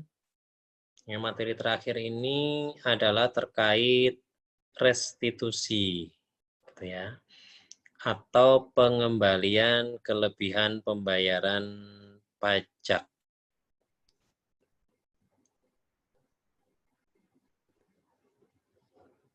Oke, pengembalian kelebihan pembayaran pajak dan pemberian imbalan bunga. Mungkin nanti pemberian imbalan bunganya nggak usah lah ya, dibaca sendiri aja, kita bicara masalah restitusinya saja. Ya, ini dasar hukumnya, bisa rekan-rekan semuanya baca gitu ya. Ya, yang intinya sebenarnya semuanya ada diatur di pasal 18 ayat 1 Undang-Undang KUP. Nah, kalau kita tadi sudah bicara mengenai dasar timbulnya utang pajak, ini kebalikannya. Dasar pemberian kelebihan pembayaran pajak atau dasar yang bisa kita klaim untuk dikembalikan atau direstitusi. Nah, sebenarnya asal-usulnya sama. Baik utang pajak maupun pengembalian ini asal-usulnya ya hanya dari dua kegiatan utama ini. Bisa karena produk pemeriksaan atau penelitian, ya, bisa karena produk ya, penyelesaian sengketa pajak. Nah, kalau produk pemeriksaan atau penelitian, ini dibagi menjadi dua. Bisa surat ketetapan pajak lebih bayar, bisa surat keputusan pengembalian pendahuluan kelebihan pembayaran pajak. Ya, yang mana secara garis besar SKPLB ini dibagi menjadi 3, ya, yaitu SKPLB sebagaimana dimaksud di pasal 17 ayat 1, ya, SKPLB sebagaimana dimaksud di pasal 17 ayat 2, serta SKPLB sebagaimana dimaksud di pasal 17B. Ini yang janji saya mau jelaskan tadi ya, apa itu 17B, ya yang tadi yang wajib diperiksa tadi, gitu ya, ini dia. Nah, kemudian kalau surat keputusan pengembalian pendahuluan, ya, kelebihan pembayaran pajak, ini dikategorikan menjadi 3, yaitu SKP PKP sebagaimana diatur di pasal 17C, ya, sekaligus SKP PKP sebagaimana diatur di pasal 17D Undang-Undang KUP, dua-duanya ya. Ini tadi 1, 2, 3, 4, 5 ini Undang-Undang KUP. Atau ya SKP PKP sebagai hasil dari pasal 9 ayat 4C Undang-Undang PPN. Nah, ini kalau produk pemeriksaan atau penelitian. Nah, sedangkan yang lainnya ada karena produk penyelesaian sengketa pajak. Bisa karena surat keputusan keberatan. Bisa karena putusan banding. Bisa karena putusan peninjauan kembali. Bisa karena surat keputusan pengurangan sanksi administrasi. Bisa karena surat keputusan penghapusan sanksi administrasi. Bisa karena surat keputusan pengurangan ketetapan pajak. Atau bisa surat keputusan pembatalan ketetapan pajak. Sekaligus surat keputusan pembetulan ataupun imbalan bunga dalam surat keputusan pemberian imbalan bunga. Ya, kok ada yang berpikir kok keputusan keberatan bisa jadi timbulnya restitusi? Ya bisa. Kalau saya minta restitusi 100 juta, kemudian justru malah diterbitkan SKPKB 10 juta, saya keberatan, kemudian saya dikabulkan permohonannya jadi 100 juta, ya pasti KPP harus balikin. Dan dasar membalikinnya adalah surat keputusan keberatan, kan gitu ya. Oke. Nah, kita bahas satu persatu mulai dari jenis SKPKB, SKPLB. Ya, SKPLB jenis yang pertama itu adalah SKPLB sebagaimana diatur di pasal 17 ayat 1 Undang-Undang KUP. Apa itu SKPLB pasal 17 ayat 1 Undang-Undang KUP? Yaitu ya, surat ketetapan pajak lebih bayar yang munculnya karena WP lapornya bisa nihil, bisa kurang bayar, bisa lebih bayar tapi dia tidak minta direstitusi. Nah, kemudian WP diperiksa. Dan hasil pemeriksaan yang menyatakan lebih bayar, maka akan diterbitkan yang namanya SKPLB. SKPLB inilah yang dinamakan SKPLB pasal 17 ayat 1 Undang-Undang KUP. WP-nya nggak minta nih, buktinya nggak minta, uang SPT-nya bisa nihil, bisa kurang bayar. Kalaupun lebih bayar, dia nggak minta restitusi. Tapi suatu saat dia diperiksa, dan ternyata hasil pemeriksaannya adalah LB, ya sudah, diterbitkan aja SKPLB. SKPLB inilah yang dinamakan SKPLB sebagaimana diatur di pasal 17 ayat 1 Undang-Undang KUP. Ya, baru kalau sudah diterbitkan SKPLB, WP baru mengajukan permohonan restitusi. Ya, kenapa dia mengajukan permohonan restitusi? Ya, karena dia awalnya nggak minta. Jadi kalau diterbitkan baru diminta. Oke. Ini deskripsinya dari apa yang saya jelaskan tadi, ya. Oke. Nah, kemudian ada yang namanya SKPLB pasal 17 ayat 2. Ini terkait apa? Yaitu WP membayar pajak yang ternyata tidak terutang. Ya, dan WP mengajukan permohonan pengembalian. Nah, kalau ternyata diteliti memang benar WP telah melakukan pembayaran pajak yang ternyata tidak terutang, maka kepadanya bisa diterbitkan SKPLB.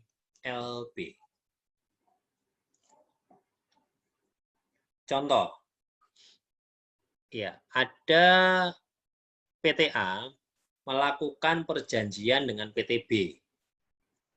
Ya, di dalam perjanjian disebutkan bahwa PTB ya harus ya menyediakan jasa apa ya yang terutang ya, misalkan jasa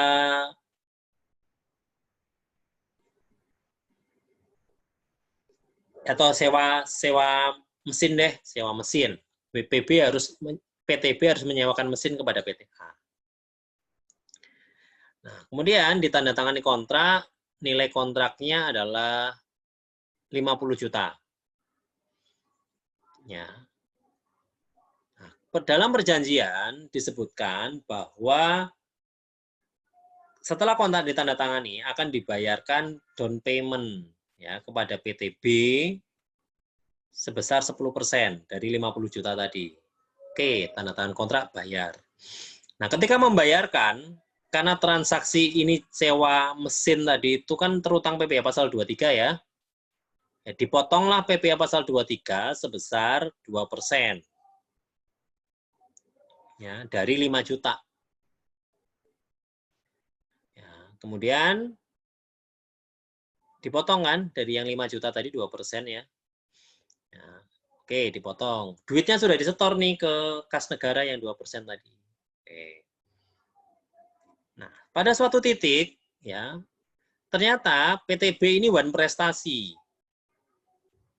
Ya, dan kemudian ternyata di dalam suatu perjanjian ya, PTB dengan PTA ini berjanji bahwa jika salah satu pihak one prestasi atau PTB one prestasi, maka ya, uang itu harus dikembalikan. Seluruh pembayaran harus dikembalikan tanpa terkecuali termasuk DP. Ya, karena one prestasi, PTA akhirnya nagih ke PTB, mana duitnya?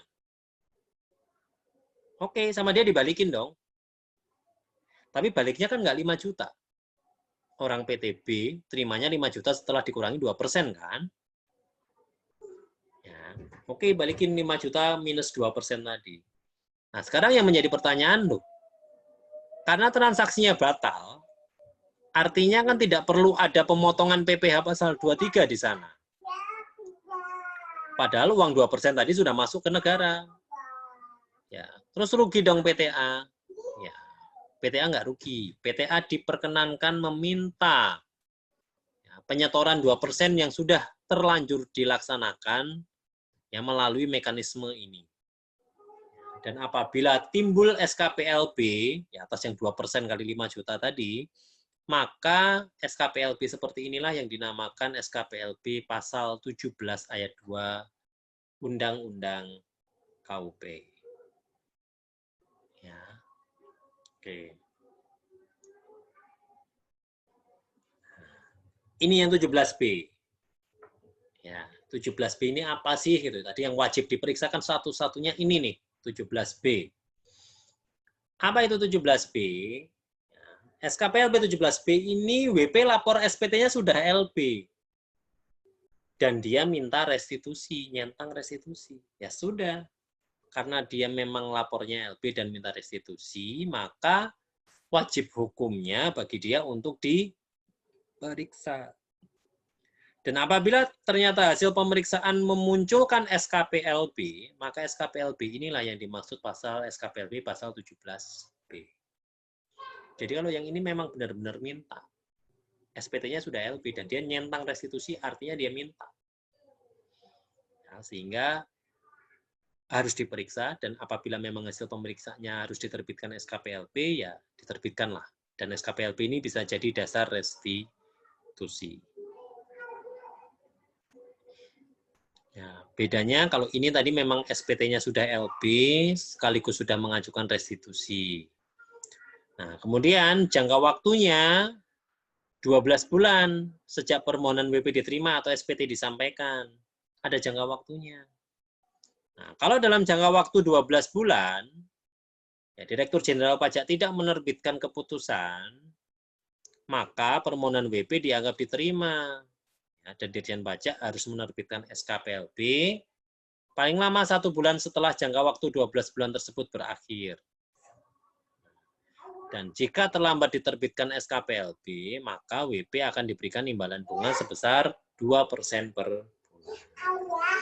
Ya, jadi SPT-nya misalkan masuk tanggal 31 Maret 2020, maka SKPLB paling lama diterbitkan tanggal 30 Maret 2021.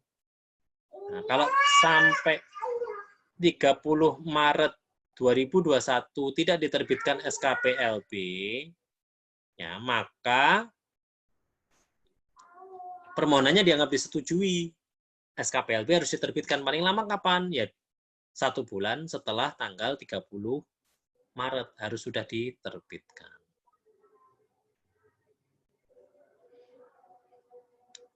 Oke, itu SKPLB dengan segala jenisnya.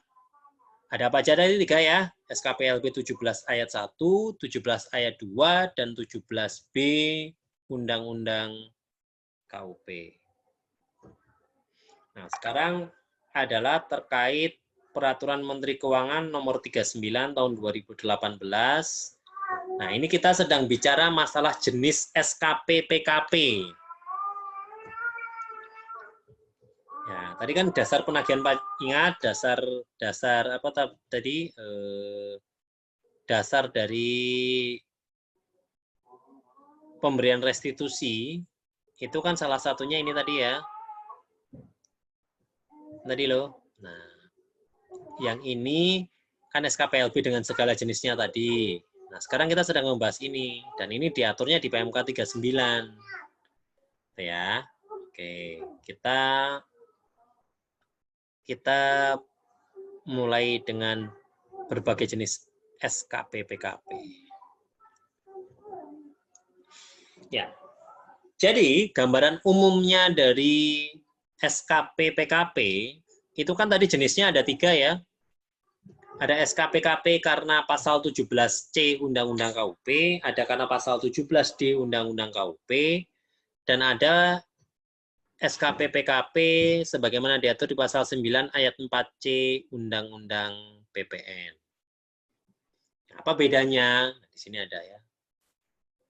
Bahwa ya, WP kriteria tertentu, ya, ini yang 17C, yaitu WP yang kepatuhan perpajakannya baik. Atau WP persyaratan tertentu, ya, ini yang jenis 17D, yaitu nilai lebih bayarnya tertentu, serta PKP risiko rendah, ya, sebagaimana diatur di pasal 9 ayat 4C Undang-Undang PPN, yaitu PKP tertentu dengan kepatuhan perpajakan yang baik. Nah, ini dapat diterbitkan pengembalian pendahuluan atas permohonan restitusinya. Ya, kalau tadi melalui kan 17B tadi kan harusnya normalnya pakai pemeriksaan. Tapi ketiga WP ini itu bukan pakai pemeriksaan, bisa pakai penelitian. Ya, jadi nggak sampai audit. Ya. Diteliti apanya? Ya, diteliti kebenaran penulisan dan penghitungan pajaknya. Nah, diteliti kebenaran pengkreditan pajak atau pajak masukannya. Dan apabila memang terdapat lebih bayarnya, akan diterbitkan SKP PKP-nya atau surat keputusan pengembalian pendahuluan kelebihan pajak. Ya, dan karena ini baru diteliti, ya sifatnya untuk diperiksa boleh nggak? Ya boleh, atau dapat, ya bisa diperiksa, bisa tidak. Ya. Adapun jangka waktunya untuk yang 17C atau WP patuh, namanya gitu ya, untuk restitusi PPH 3 bulan, sedangkan untuk restitusi PPN 1 bulan. Ya, begitu pula untuk WP dengan jumlah bayar tertentu atau 17D, untuk PPH OP maksimal 15 hari, untuk PPH badan maksimal 1 bulan, dan PPN 1 bulan. Sedangkan PKP risiko rendah maksimal juga 1 bulan. Jadi lebih singkat. Prosesnya lebih mudah, yaitu penelitian, bukan pemeriksaan, dan jangka waktunya lebih singkat. Kalau pemeriksaan tadi berapa bulan? 12 bulan. Kalau ini ya maksimal 3 bulan nih untuk PPH aja. Ya, oke. Nah, kemudian ini tadi pemeriksaan 17B gitu ya. Nah, bedanya dengan 17B ya. Ini kalau 17B kan memang dia minta 17B gitu ya. Atau bisa atas WP ini tadi, tapi yang sebenarnya dia tidak berhak atas status 3 WP ini tadi. maka akan tetap diperiksa. Jadi saya cuma ngaku-ngaku bahwa saya WP patuh. Saya cuma ngaku-ngaku saya WP 17D atau PKP 94C. Ternyata kalau diteliti bukan, ya jangan harap dikasih pakai penelitian dan jangka waktunya jangan harap pakai ini. Tetapi bisa pakai pemeriksaan sebagaimana diatur di pasal 17B. Ya. Oke. Nah, sekarang kita akan kupas satu persatu. Apa itu WP patuh, apa itu WP dengan persyaratan tertentu, dan apa itu PKP risiko rendah. Nah, gampangnya WP patuh itu adalah WP yang tepat waktu menyampaikan SPT.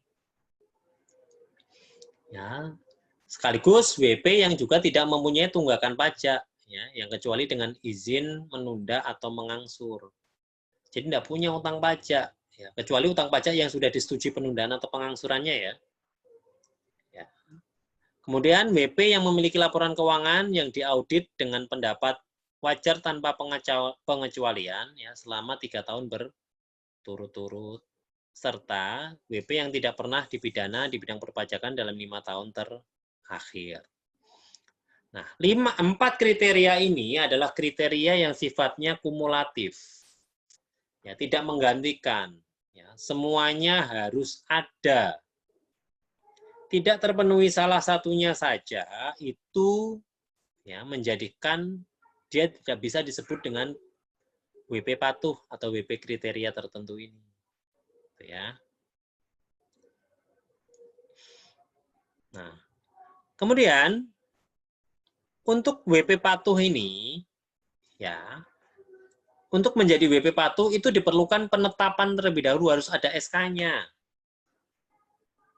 SK ini bisa didapat dengan mengajukan permohonan ataupun secara otomatis, ya, diterbitkan secara jabatan oleh Direktur Jenderal Pajak.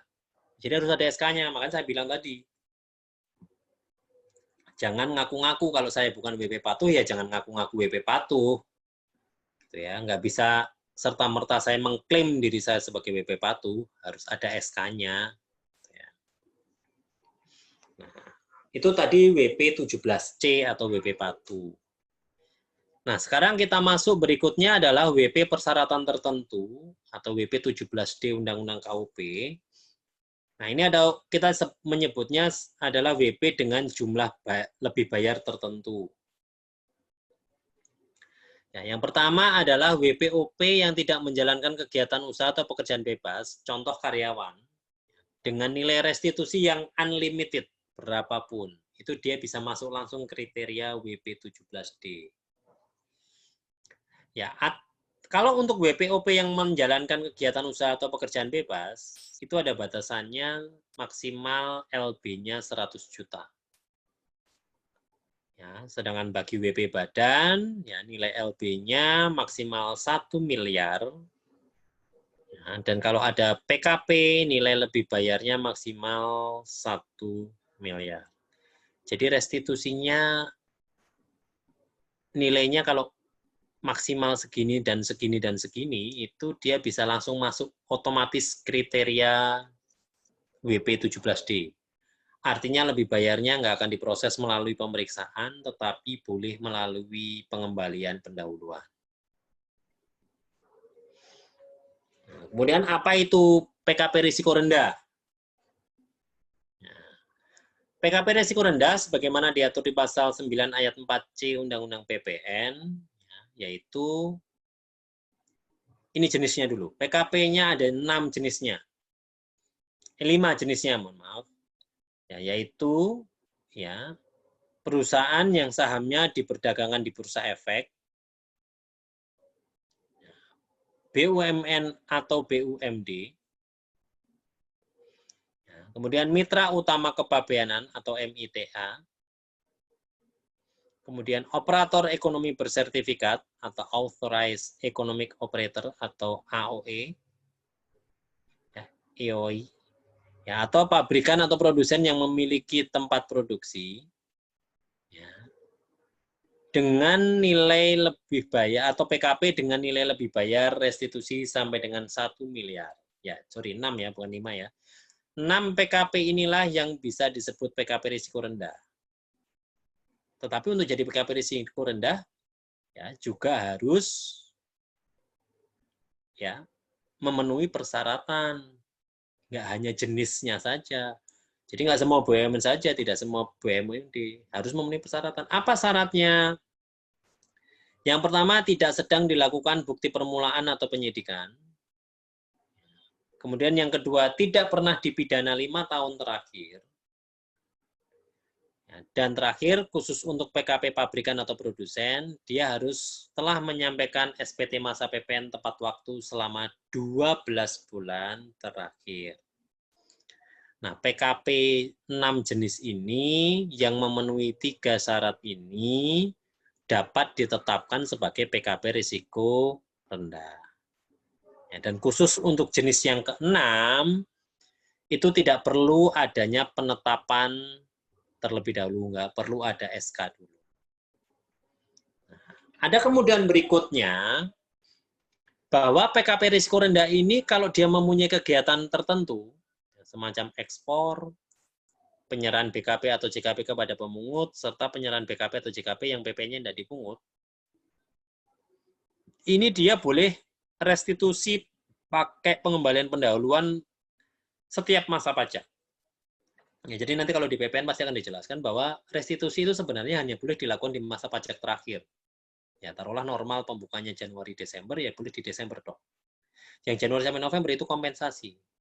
Tetapi untuk PKP risiko rendah, kalau dia melakukan 3 jenis kegiatan ini, salah satu dari 3 jenis kegiatan ini, atau keseluruhannya, maka dia boleh melakukan pengembalian pendolan atau minta restitusi pakai pengembalian pendolan setiap bulan. Kalau yang lain nggak boleh.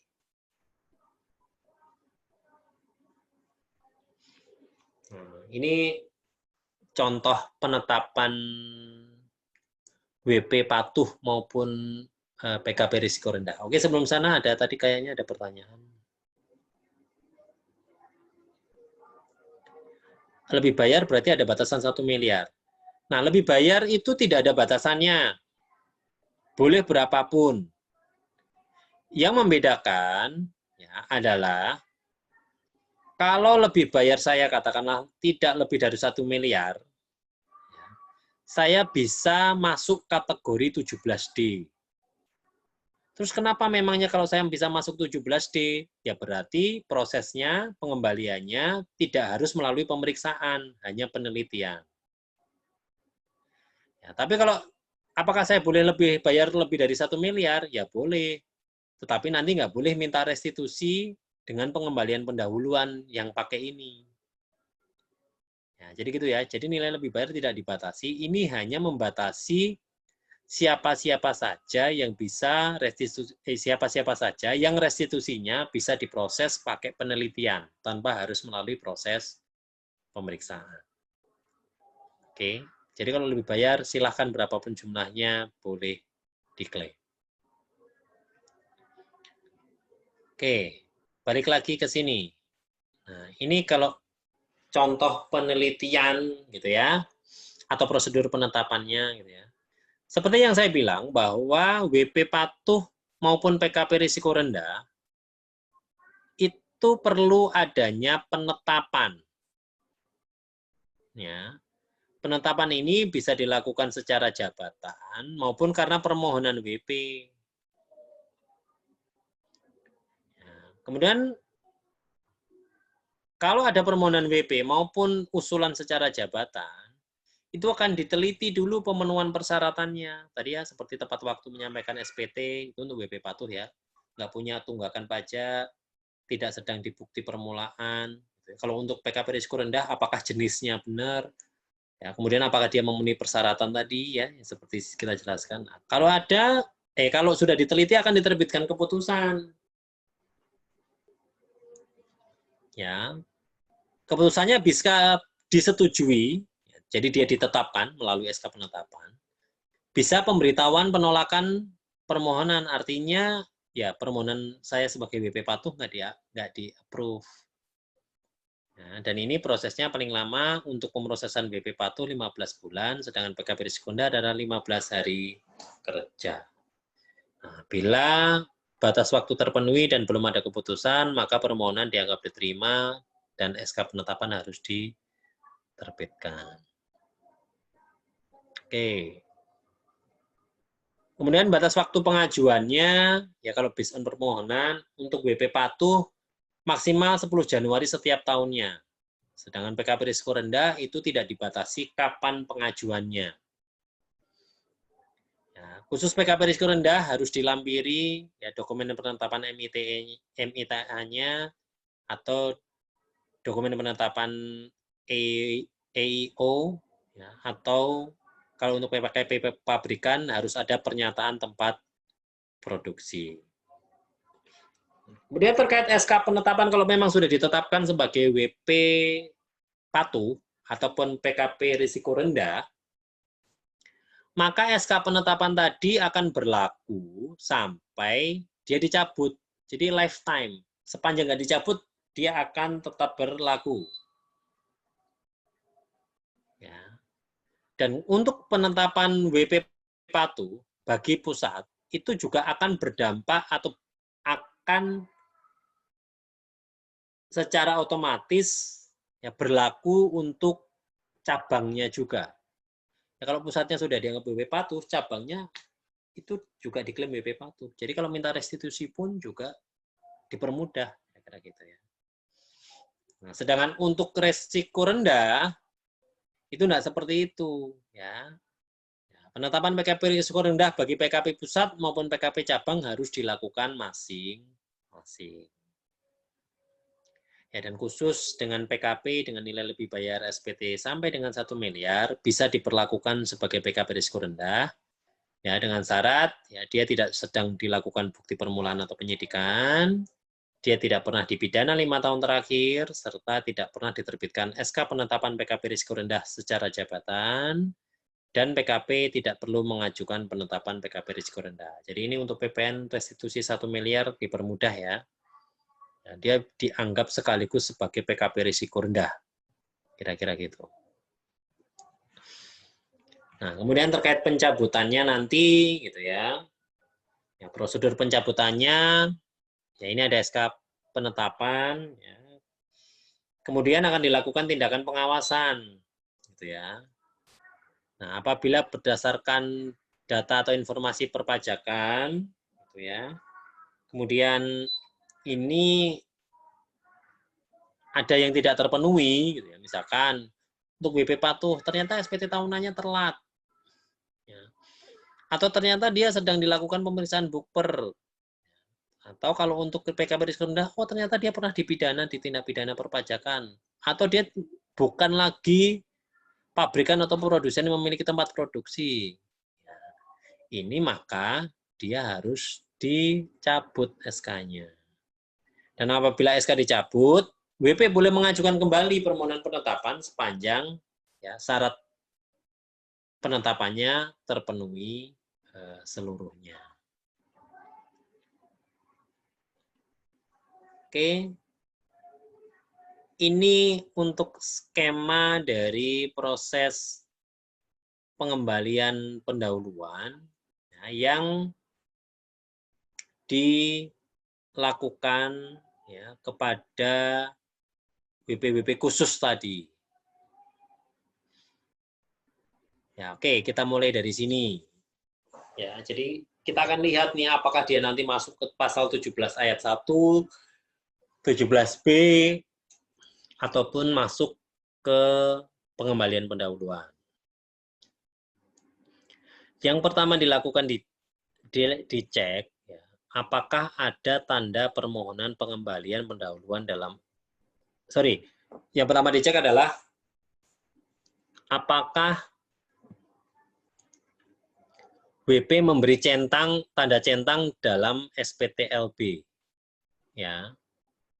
Jadi kalau dia tidak mencentang restitusi dalam SPTLB-nya atau justru SPT-nya nihil atau justru SPT-nya kurang bayar, maka ya, tindak lanjutnya adalah pasal 17 ayat 1 Undang-Undang KUP. Bisa diperiksa, bisa tidak. Ya. Dalam hal diperiksa, kemudian memang ada lebih bayar, diterbitkan SKPLB pasal 17 ayat 1. Nah, kemudian uji yang kedua. Di dalam SPTLB, apakah ada tanda centang pada kolom pengembalian pendahuluan?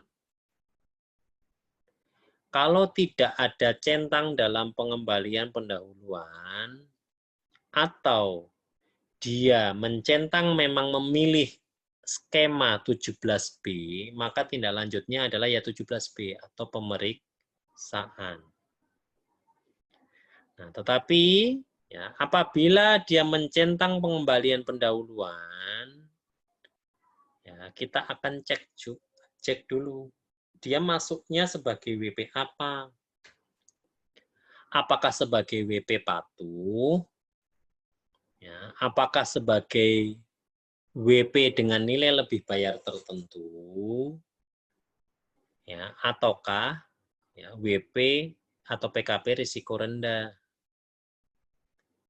Dalam hal dia hanya memenuhi sebagai WP 17D, ya, jumlah lebih bayarnya yang kecil-kecil tadi ya, yang unlimited untuk karyawan, usahawan 100 juta, PKP 1 miliar, dan PPA badan 1 miliar. Dia langsung dicek penelitian material. Tapi kalau dia pakai mekanisme WP patuh atau PKP risiko rendah, maka akan dicek formalnya dulu. Ya, formalnya apa? Ya, bisa penetapan SK-nya SK penetapannya masih berlaku atau tidak. Kemudian sedang diperiksa bukper atau disidik tidak. Kemudian khusus WP patuh, apakah lapornya tepat waktu? Ya, apakah kemudian untuk khusus PKP risiko rendah, apakah dia tidak dipidana pajak 5 tahun? Nah, ini formalnya.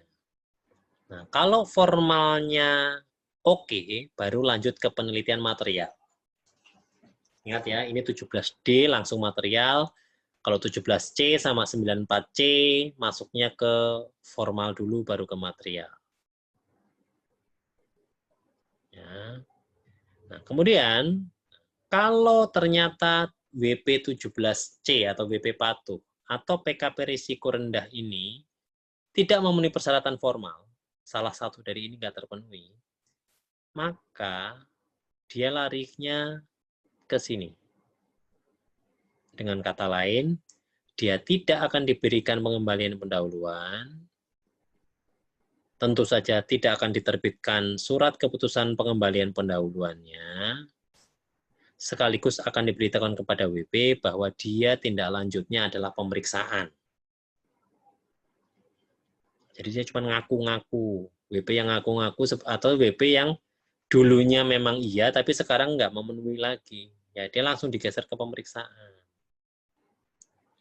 Nah, tetapi kalau dia memenuhi, langsung diteliti materialnya. Sama seperti 17D. 17D nggak perlu formal, langsung materialnya. Nah, penelitian material ini meliputi ya, penelitian terkait penulisan dan perhitungan pajak, ya, penelitian terkait bukti potong PPh, sudah ada atau belum, kemudian penelitian mengenai pajak masukan, serta penelitian terkait pemenuhan kegiatan tertentu. Nah, ini khusus untuk PKP risiko rendah. Nah, kemudian dari penelitian material tadi ada atau tidak lebih bayarnya? Kalau tidak ada lebih bayarnya, dia digeser ke pemeriksaan. Tidak ada ini artinya tidak ada sama sekali ya. Jadi mintanya 100 juta, ternyata lebih bayarnya 0. Tetapi kalau ada, masih ada LB-nya, baik sebagian maupun seluruhnya, maka ya bisa diterbitkan SKP PKP. Dalam hal jumlah yang dimohon sama, artinya dengan hasil penelitiannya kantor pajak sama, maka ya prosesnya selesai di sana. Saya minta dikembalikan pendahuluan 90 juta, diteliti hasilnya memang lebih bayarnya 90 juta, maka ya dikeluarkan SKP PKP 90 juta, selesai. Tetapi kalau ternyata dari 90 juta yang saya minta tadi, ya, hasil penelitiannya bukan 90 juta, tetapi 70 juta. Maka atas sisa yang 20 juta tadi bisa dilakukan dua cara. Satu, meminta pengembalian dengan surat tersendiri. Ya, minta lagi nanti. Ya. Dua, membetulkan SPT dan lebih bayar yang 20 juta tadi nggak jadi direstitusi tetapi minta dikompensasi. Tapi yang 70 tetap dibalikin ya. Nah, contoh nih. Saya ngajukan tadi 90 juta. Ya. Ternyata penjual supplier saya baru dilaporkan 70 juta. Kan berarti ada 20 juta yang belum terkonfirmasi. Ini kita ngomong pajak masukan. Ya, kalau di sana baru dilaporkan 70 juta, ya berarti yang 20 juta belum diakui penjualan sana. Saya nggak bisa minta pengembalian yang 20-nya. 70-nya dikasih. Yang 20-nya saya punya dua opsi. Mau saya minta, saya kasih tahu sana dulu, hey, supplier A, laporkan dulu 20 jutanya, saya sedang restitusi nih. Oke, dia bilang, saya sudah laporkan. Nah, kalau sana sudah dilaporkan, kita balik lagi minta pengembalian boleh, yang 20 juta tadi. Pakai surat tersendiri. Atau, ya udahlah, daripada saya ngoprak-ngoprak si, buru-buru si supplier A, biarin aja selapor-lapornya dia. 20 jutanya nanti saya kompensasikan ke masa pajak berikutnya. Kompensasi terus, di bawah. Oke, sambil nunggu dia lapor. Oke.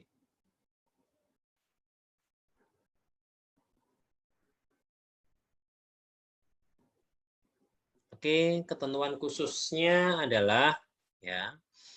Nah, pengembalian PPN bagi WP Patu atau WP dengan jumlah bayar tertentu yang juga ditetapkan sebagai PKP risiko rendah akan diproses dengan mekanisme pengembalian pendahuluan bagi PKP risiko rendah. Nah, jadi penelitiannya pakai PKP risiko rendah kalau beririsan antara 17C atau 17D dengan 94C. Nah, kemudian bagi 3 WP spesial tadi, yang SPTLB-nya tidak memilih kolom pengembalian pendahuluan dan restitusi, maka diproses pakai 17 ayat 1. Ya, artinya ya tergantung KPP-nya kapan meriksanya. Wong saya nggak minta restitusi kok. Nah, sedangkan bagi 3 WP spesial tadi, ya dia memilih restitusi, minta dikembalikan, tapi nggak mencentang pengembalian pendahuluan. Maka dia akan diproses pakai pemeriksaan atau 17B yang sifatnya wajib tadi. Gitu ya. Nah, bila permohonan pengembalian pendahuluan telah melalui proses penelitian dan tidak diterbitkan SKP PKP, tadi ya saya minta 90 juta ternyata 0, nggak ada tuh yang diminta tuh, harusnya nggak terbit tuh, maka WP langsung otomatis digeser prosesnya menjadi pemeriksaan. Ya, dan Direktur Jenderal Pajak dapat melakukan pemeriksaan terhadap 3 WP spesial tadi walaupun sudah dibayarkan pengembalian pendahuluannya. Jadi, ya tadi ya kriteria pemeriksaan masih ingat, kriteria pemeriksaan untuk menguji kepatuhan bisa dilakukan terhadap ya 3 WP ini ya meskipun sudah dilakukan pengembalian pendahuluan. Karena apa? Untuk proses pengembalian pendahuluan, prosesnya baru penelitian, belum pemeriksaan. Ya. Sehingga dia bisa diperiksa atau sifatnya opsional bagi KPP untuk melakukan pemeriksaan.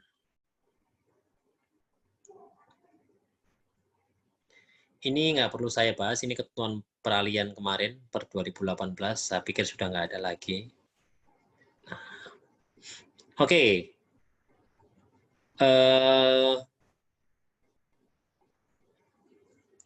Ya, untuk mekanisme pemberian kelebihan pembayaran pajak,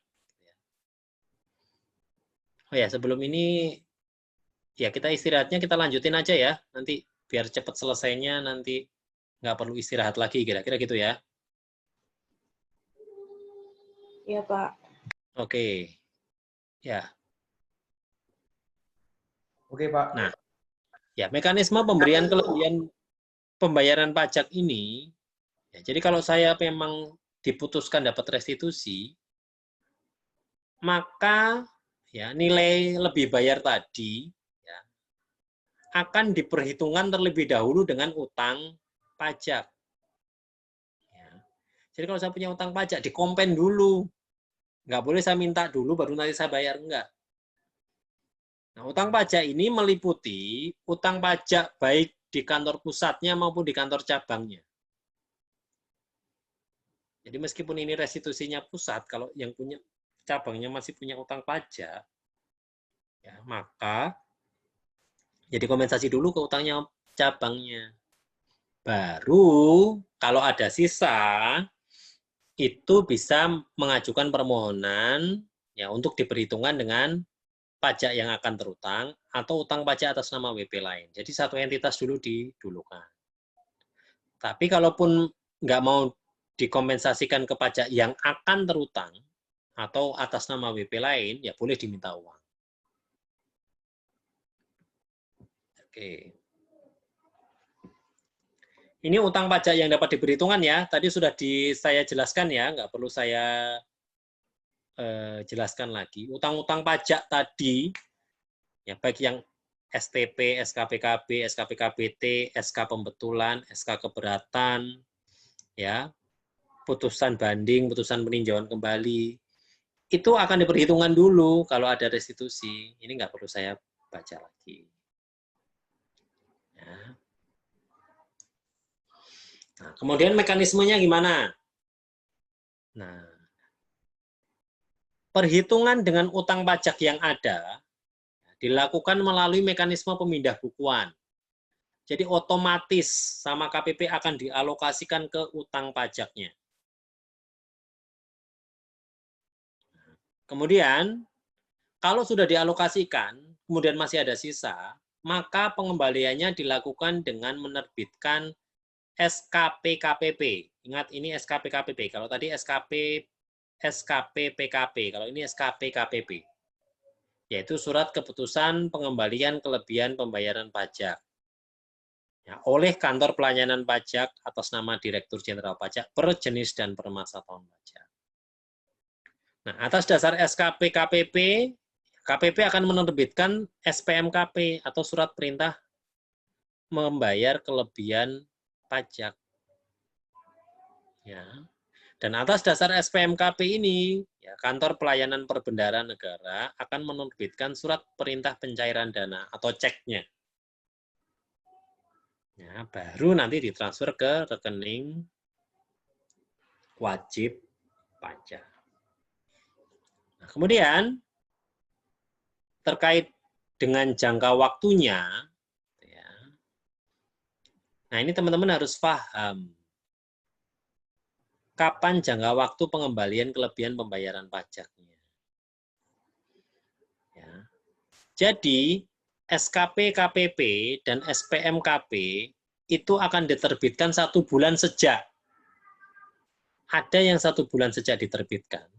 Ada yang 1 bulan sejak diterima KPP. Ya, 1 bulan sejak diterbitkannya SKPLB 17 ayat 2 dan 17B. 1 bulan sejak diterbitkannya SKP PKP pasal 17C dan 17D. Serta 1 bulan sejak diterbitkannya putusan keberatan, surat keputusan pembetulan, surat keputusan pasal 36 yang jumlahnya ada 4 ini. Ya, atau 1 bulan sejak diterima KPP dalam hal SKPLB-nya adalah SKPLB pasal 17 ayat 1, restitusi karena putusan banding, serta restitusi karena putusan peninjauan kembali. Nah, kalau yang 1 bulan sejak diterbitkannya ini itu gampang buat WP. Artinya apa? Tidak perlu minta pun KPP akan menerbitkan. Karena mereka punya kewajiban 1 bulan sejak diterbitkannya ini. Tapi dari 3 yang kanan, yang sebelah kanan, bagian kanan, 1 bulan sejak diterima KPP. Artinya apa? Ya, ini WP yang harus proaktif minta. Ya. Jadi kalau saya punya putusan banding yang menyebabkan lebih bayar, kalau saya nggak minta, ya nggak akan dikasih-kasih.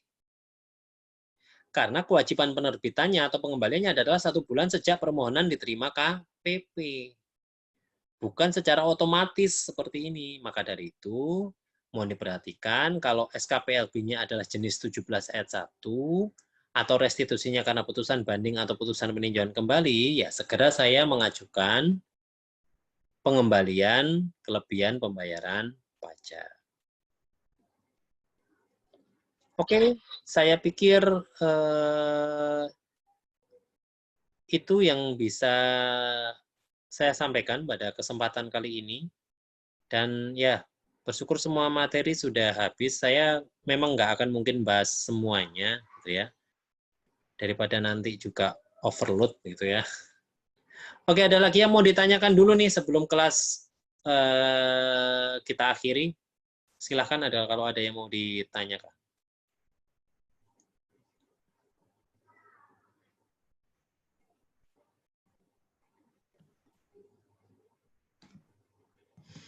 Oke, saya tunggu sampai, oh belum ada ya. Oke, jadi Pak James belum ada. Saya tunggu 1 menit deh.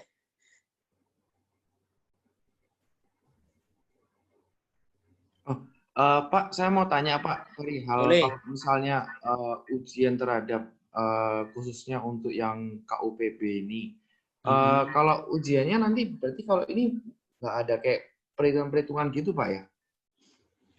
Ya kalau perhitungan mungkin perhitungan sederhana ya, tapi bukan menghitung jumlah pajak. Mungkin ngitung tanggal sama nanti ngitung sanksinya aja. Oh, pajak dan juga dengan sanksi ya? Oh, Iya, nggak hanya tidak masalah tarif ataupun dasar pengenaan pajak, enggak. oh, oke. Oke Pak, Oke, terima kasih Pak. ya sama-sama. Ada lagi? Silahkan.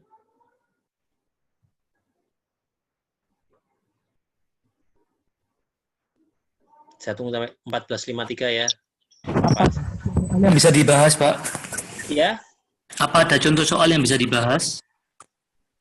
belum ada sih kalau contoh soal. Nanti aja waktu ujian ya. Ya, belum ada lah. Ya, Nanti ya. ya mungkin sebagai contoh misalkan kalau SKP ini diterbitkan tanggal sekian, kapan paling lama mengajukan keberatan. Kira-kira gitu mungkin ada. Baik, Pak. Ya, siap. Oke, silakan. Nggak apa-apa. Yang lain mau nanya apa, silakan. Mumpung masih kita bisa tatap muka, walaupun secara daring. Oke, udah 14.53 ya. Oke, kalau tidak ada, ya nggak apa-apa. Kita akhiri nggak apa-apa ya. Oke Pak. Ya, oke. Kalau memang tidak ada yang mau ditanyakan lagi, ya bisa kita akhiri ya. Terima kasih banyak atas perhatiannya. Mohon maaf kalau ada salah kata. Semoga ilmunya bermanfaat buat kita semuanya ya. Ya, Pak. Oke, kita sudahi Terima ya. kasih, Selamat sore, Terima kasih, salam Pak. sejahtera buat kita semuanya. Ya, sama-sama. Terima kasih Pak. Oke Pak. Ya.